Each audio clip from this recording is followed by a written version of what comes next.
This channel is supported by my online fishing courses, and you can learn more and get significant discounts at saltstrong.com/Skinner.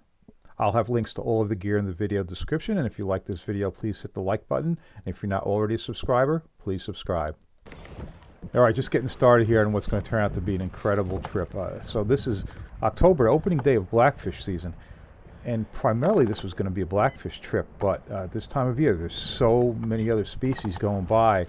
And I had tackle to deal with those should they show up, and they did. And this is really going to be something. All right, first thing, trying to get over the spot. Just starting to see the rock on the fish finder. That is the spot.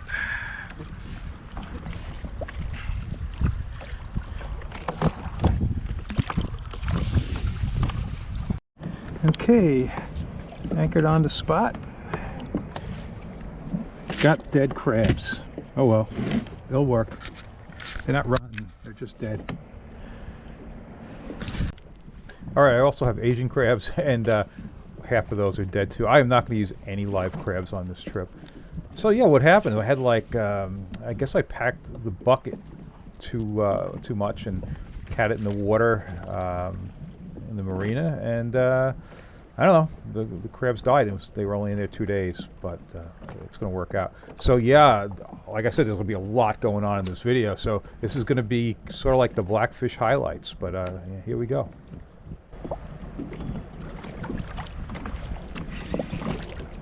Okay, here we go. Ooh. Get him out of the rock.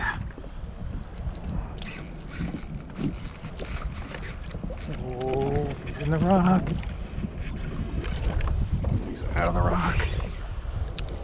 He's up. Let me pull the kayak back.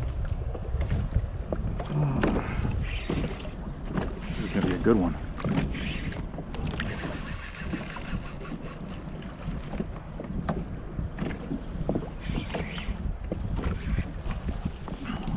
Wow.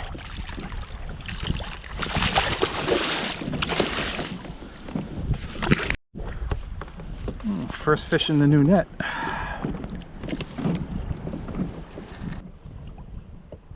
Okay, so you see that cooler bag there. Yeah, I'm keeping fish this trip, and yeah, this guy's gonna go in the bag. And that bag does a good job. He puts some ice in there, it stays real cold right through the trip. Okay, now you saw when I anchored up, basically, I don't want to say I messed it up, but I anchored right on top of the rock. I mean, you do your best with the anchor to try to get close to the structure. And if you get too close, you get right on top of it. That's no good either. So actually, the first two drops when I put the crab down, I didn't get any hits right away.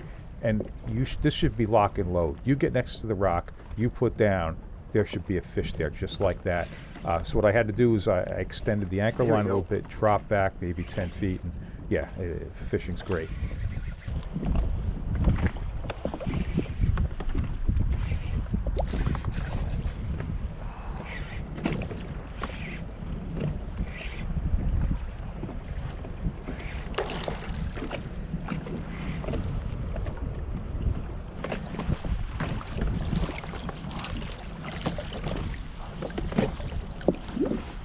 So this net's okay, you know, this wide opening in the front makes it pretty easy. No need to measure that one. Okay, I'm halving these green crabs and then cutting the legs off. The reason I cut the legs off is because if you leave them on, it just creates more drag in the water. So just having that little chunk on the jig. And that's a 3/4 ounce jig. At one point, when the current runs a little bit more, I will go up to 1 ounce. I'm not going to have to go heavier than that. But yeah, into the one leg socket, out another, and that works fine. So I'm going to show some of the keepers as I go along here. But in addition to the keepers, I'm also getting quite a few shorts. I'd say the ratio is probably at least 2 shorts to every keeper. That sounds about right.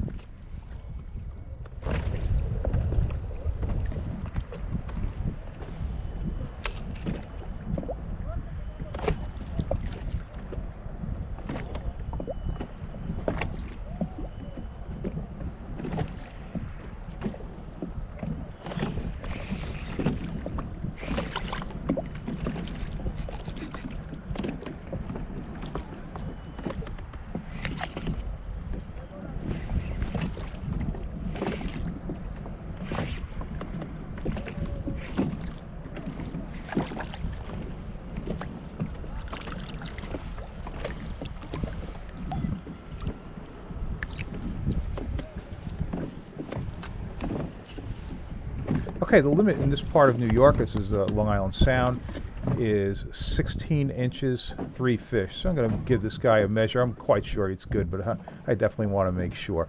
Yeah, so that's going to give me a limit. And that's going to leave me one short of a limit. But hey, what's this? Some Albies have popped up.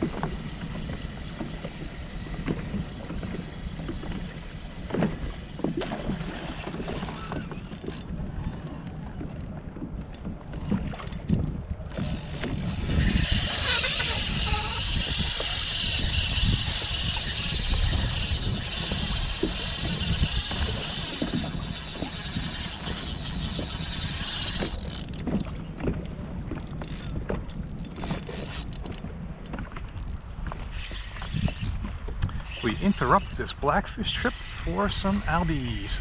Ooh.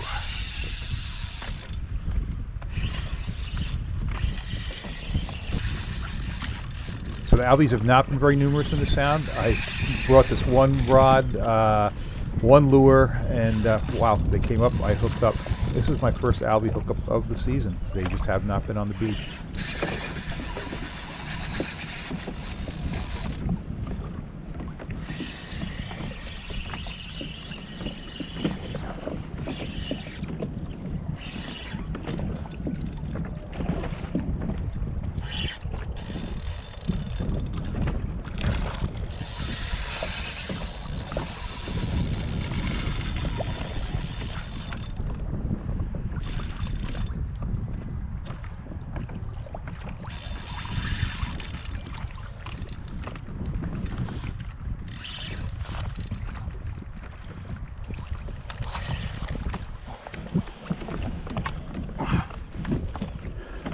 Okay, he zipped over my anchor line at that point. I was lucky to get him just over.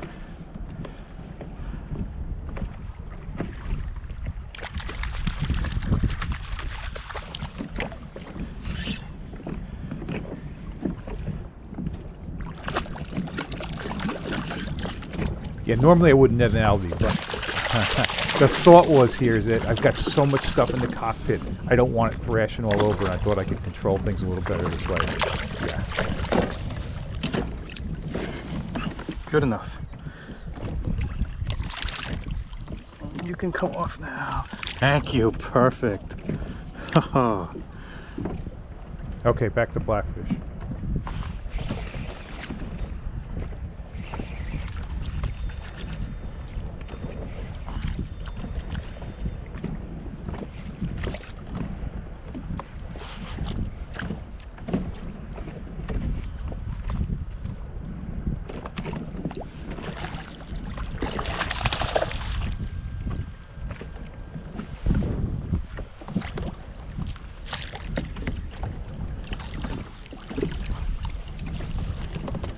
Okay, it gives me the limit, and some more Albies have popped up.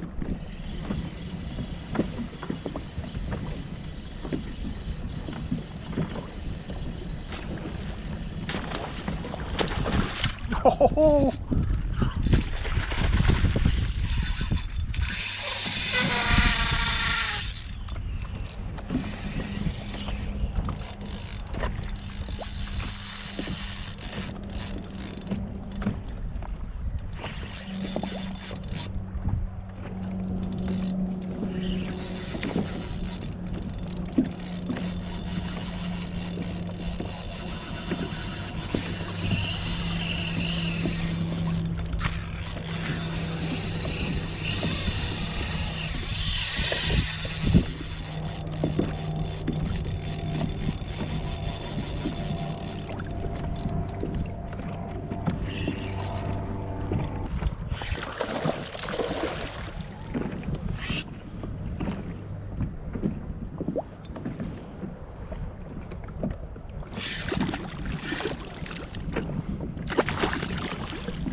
All right, I only have that one Albie lure with me, a number 1 Deadly Dick, and that's on 20-pound Seaguar Premier Fluoro.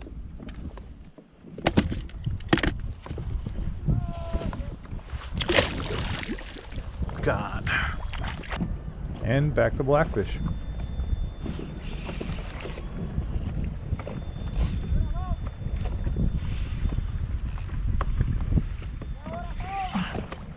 Ooh. This is a really good one. Go.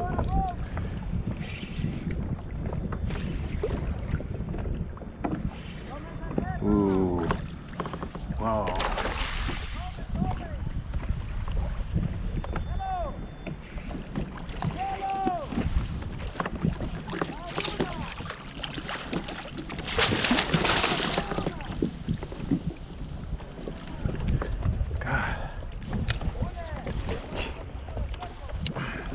Okay, and this one goes back. Oh, really good one.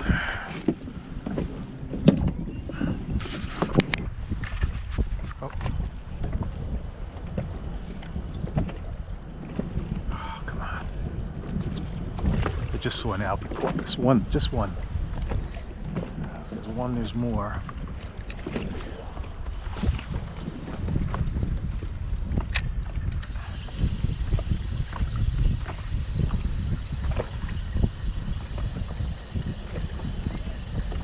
Oh, right by the boat. Come on. Oh, yeah.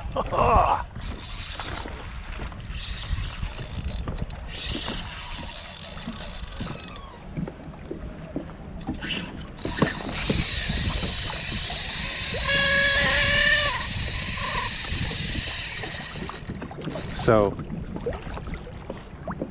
this reel was not used in 2 years. So.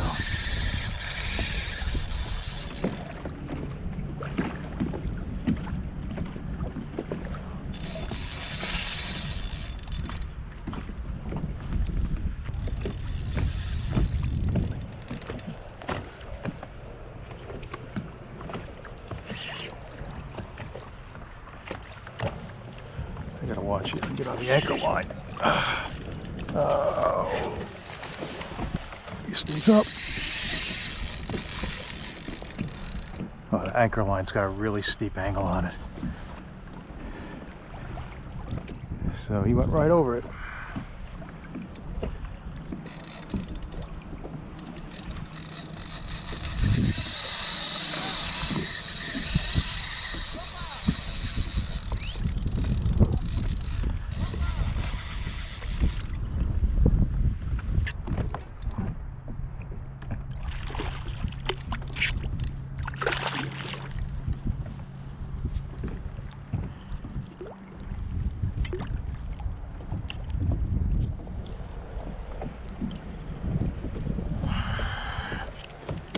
Be careful. This is why I wanted to use the net before. It's got too much stuff in the cockpit here.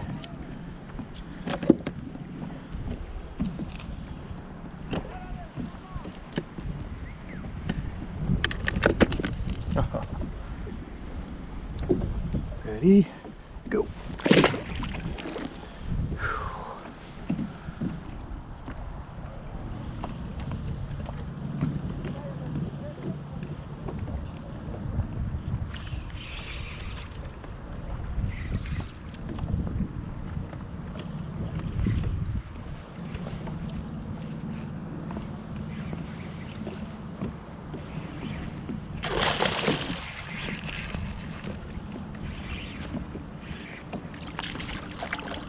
That's another keeper. Getting into some better ones now. I don't think you're a keeper. Doesn't matter. No, definitely a keeper.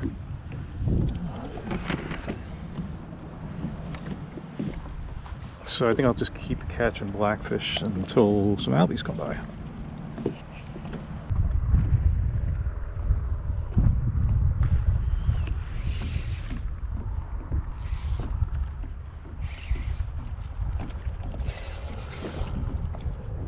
All right, so we're about to head into the striper portion of this trip. I ended up with 9 keeper blackfish despite having the interruptions with the Albies, and I had twice that many shorts for sure. And I'd never changed my leader. 30 pounds, Seagar blue, fluorocarbon. And I was definitely in the rocks a few times. I was checking my leader and never had to change it. That's a nice one.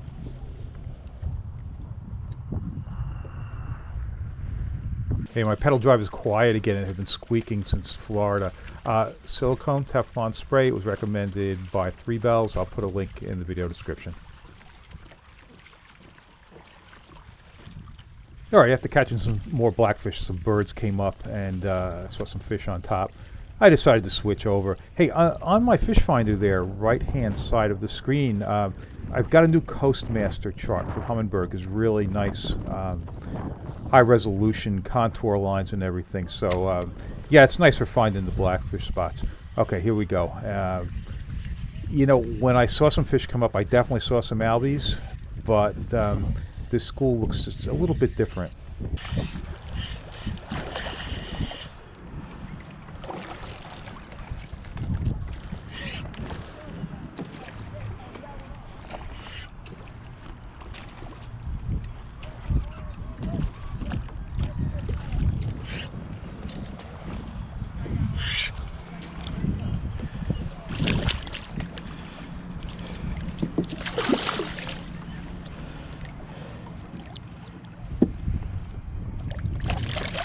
Okay, so once I was sitting in those fish, it was clear that that's mostly bass. So I've switched over to a bucktail. I figured, I might as well do some striper fishing.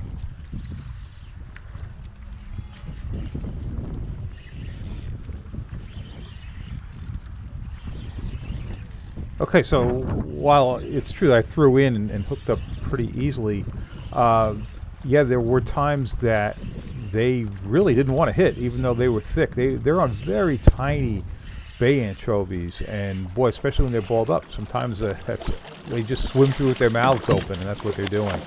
But yeah, they're happily going to hit the bucktail too, most of the time.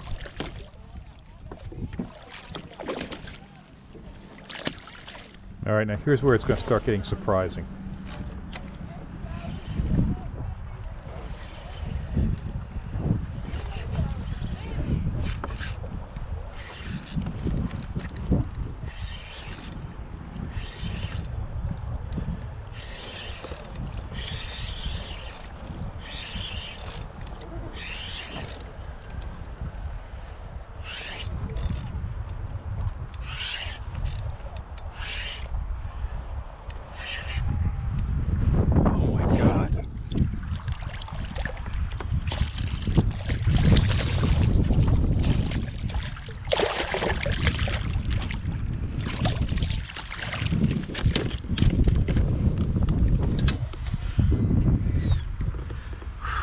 Beauty.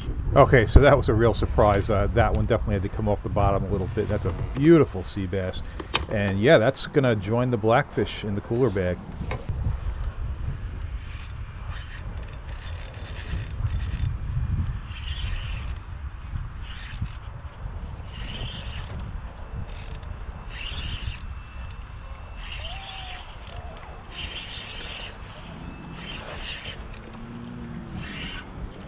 How is this possible? Holy smokes.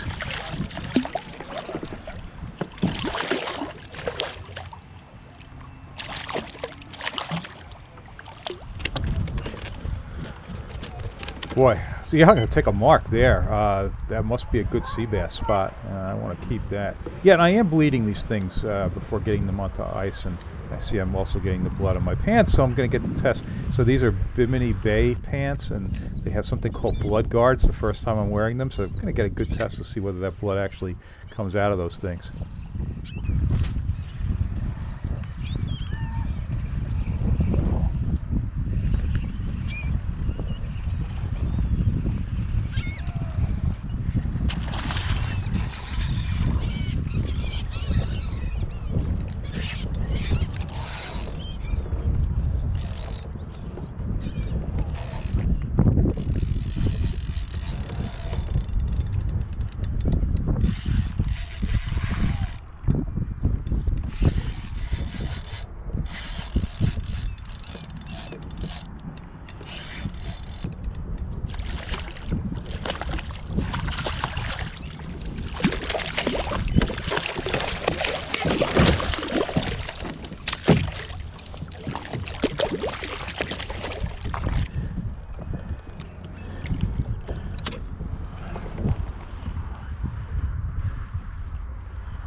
there's what I want. Yeah, I've been thinking all these different species I need to add a bluefish, and there it is. Finally.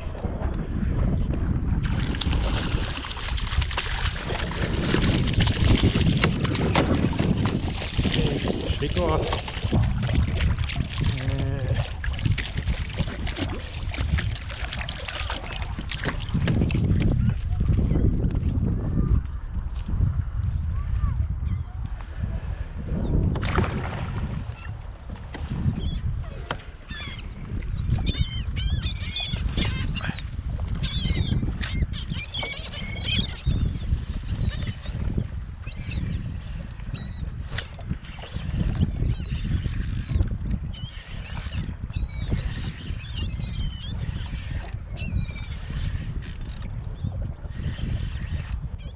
All right, I ended up catching quite a few bass.